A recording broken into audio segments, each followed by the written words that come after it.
अस्सलाम वालेकुम, मैं हूं सलीम खान और आप देख रहे हैं द ब्लॉकॉनमिस्ट वीकली अपडेट के साथ। आज हम global markets, macro outlook, crypto sentiment के बारे में एक कम्प्रिहेंसिव अपडेट लेकर हाजिर है। बिटकॉइन एक मरतबा फिर से 1 लाख $1 के साइकोलॉजिकल लेवल से नीचे ट्रेड कर रहा है, जिससे इन्वेस्टर कॉन्फिडेंस नोटिसेबल तौर पर वीक नजर आ रहे हैं। Q4 का परफॉर्मेंस अब तक एक्सपेक्टेशन पे पूरा नहीं उतरा और अब मार्केट पार्टिसिपेंट एक डिफेंसिव स्टांस एडॉप्ट कर रहे हैं। तो सबसे पहले हम बात करेंगे यूएस गवर्नमेंट शटडाउन के हवाले से। यूनाइटेड स्टेट का गवर्नमेंट शटडाउन ऑफिशियली खत्म हो चुका है, लेकिन इसके बावजूद फाइनेंशियल मार्केट में एक्सपेक्टेड ऑप्टिमिज्म देखने को नहीं मिला। इसकी वजह इकोनॉमिक डेटा से मुतालिक अनसर्टिनिटी बताई जा रही है। शटडाउन के दौरान इन्फ्लेशन और एम्प्लॉयमेंट डेटा रिलीज नहीं किया गया और जब ये रिपोर्ट रिलीज होने वाले हैं तो इन्वेस्टर को कंसर्न है कि रिजल्ट एक्सपेक्टेड से ज्यादा वीक हो सकते हैं। व्हाइट हाउस ने भी ये इंडिकेट किया कि अक्टूबर का डेटा पब्लिश नहीं हो सकता,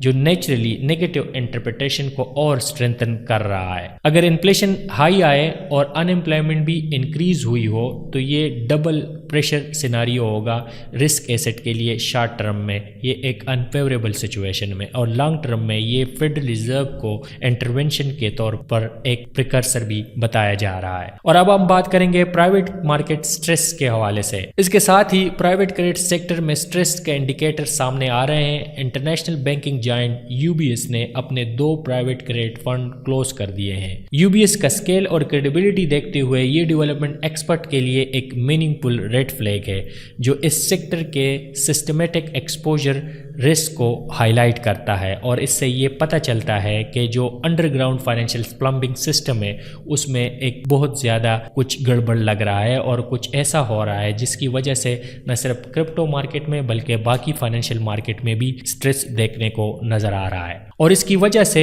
जो रीफो रेट मार्केट है उसमें भी लिक्विडिटी क्रंच नज़र आ रहा है। रिसेंट डेवलपमेंट के मुताबिक फेडरल रिजर्व के रीफो फैसिलिटी रेट हाइटन स्टेट में नज़र आ रहे हैं। रीफो मार्केट को फाइनेंशियल मार्केट की कोर लिक्विडिटी पाइपलाइन समझा जाता है। इस सेगमेंट में pressure historically central bank intervention का प्रिकर्सर रहा है। मार्केट ऑब्जर्वर का कहना है कि अगर ये सिचुएशन कंटिन्यू करती है तो फेडरल रिजर्व को बैलेंस शीट एक्सपेंड करनी पड़ सकती है, जिससे क्वांटिटेटिव ईजनिंग की पॉसिबिलिटी इंक्रीज होता है। और इस बात को कंफर्म किया है फेडरल गवर्नर जॉन विलियम के रीसेंट कमेंट ने, जो इसमें बताया, जिनमें उन्होंने कहा कि बॉन्ड परचेज में भी required to stabilize liquidity condition. और ये अब एक एक्सपेक्टेशन न्यूज नहीं बल्कि एक पॉलिसी स्टांस है जो कि फेडरल गवर्नर दे रहा है। तो इसका मतलब ये है कि एक लिक्विडिटी पाइपलाइन टेप्स खोलने जा रहे हैं। अगले चंद हफ्ते मार्केट के लिए क्रिटिकल कंसिडर किए जा रहे हैं, जहां 3 major catalyst potential downside trigger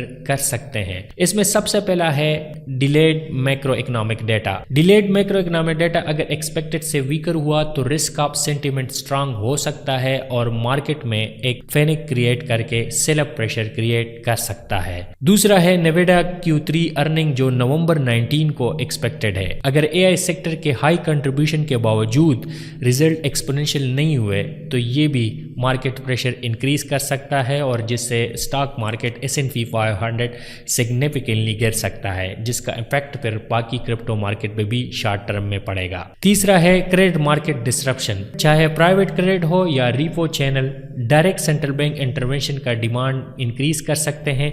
और इस स्ट्रक्चर को देखते हुए एनालिस्ट 2007 फ्री क्राइसिस पैटर्न के साथ इसको पैरेलल देख रहे हैं, जहां पहले करेक्शन आई, फिर शॉर्ट टर्म रिकवरी हुई फेड इंटरवेंशन के बाद और फिर हमने एक डीपर ग्लोबल रिसेशन देखा। अब हम बात करते हैं क्रिप्टो लिक्विडिटी के हवाले से। क्रिप्टो इकोसिस्टम में एक स्पेसिफिक लिक्विडिटी डिस्कनेक्ट ऑब्जर्व किया जा रहा है। इसका रीसेंट एग्जांपल ये है कि चेक नेशनल बैंक की बिटकॉइन परचेज, जो कि प्रीवियस साइकिल में एक शार्प अपसाइड के कैटलिस्ट हुआ करती थी, मगर इस दफ़ा मार्केट रिएक्शन इनवर्स रही और इस न्यूज़ के बावजूद मार्केट जो है क्रिप्टो मार्केट नीचे ही आई। Initial explanation treasury general account liquidity impact पर डाल दी गई, मगर शटडाउन के बावजूद क्रिप्टो फ्लो नॉर्मलाइज नहीं हो रहा है, जिसका मतलब है कि इशू ब्रॉडर और स्ट्रक्चरल अफेयर होती है। और इस दफ़ा हम ये देख रहे हैं कि बिल्कुल न्यूज़ के अगेंस्ट क्रिप्टो मार्केट ट्रेड हो रहा है। पॉजिटिव न्यूज़ आ रहे हैं लेकिन क्रिप्टो मार्केट इस पर रिएक्ट नहीं कर रही बल्कि नीचे आ रही।